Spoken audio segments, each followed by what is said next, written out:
인권과 삶의 가치를 존중하고 추구하는 워라TV입니다. 소상공인 등 자영업자들은 민생회복 소비 쿠폰을 통해 내수 회복을 기대하고 있는 것으로 나타났습니다.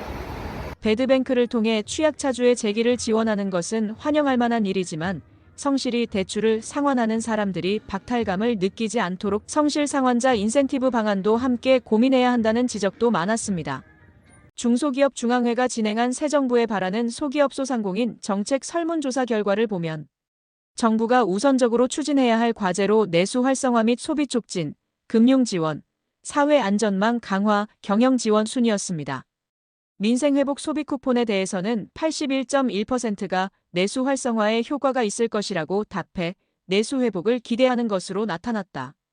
하지만 배드뱅크를 통한 장기소액 연체채권 채무 조정에 대해서는 반대가 찬성보다 많았는데요. 이는 성실 상환자와의 형평성과 도덕적 해이에 대한 우려 때문으로 분석됩니다. 은행 대출 시 매출액 등 재무제표 기반 신용평가 외 소상공인 전용 신용평가 모형 필요성에 대해서는 필요하다는 응답이 많았습니다. 소기업 소상공인 지원 제도를 알게 된 경로는 뉴스신문 등 주요 매체가 많았으며 정부 또는 공공기관 홈페이지, 유튜브와 블로그 등 SNS가 뒤를 이었습니다. 그러나 지원제도 홍보에 대한 체감도는 절반 이상이 보통으로 평가했으며 잘 이루어지고 있지 않다는 응답도 26.8%나 됐습니다.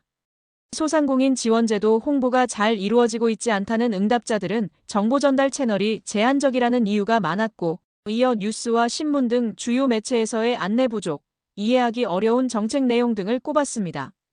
지원제도 홍보 개선 방안으로는 정책 대상자에게 문자나 카카오톡 등으로 직접 알림, 모든 제도를 한눈에 볼 수 있는 통합 홈페이지 구축, 주요 매체 홍보 강화 등을 들었습니다.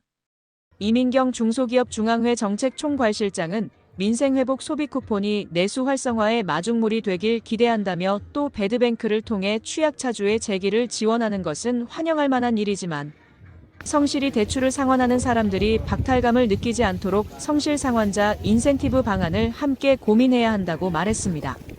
이어 소기업 소상공인을 위한 다양한 지원 정책이 마련돼 있지만 대상자에게 제대로 전달되지 않는 점은 아쉽다며 정책 수혜자의 체감도를 높일 수 있도록 안내 방식과 전달 체계를 개선할 필요가 있다고 강조했습니다.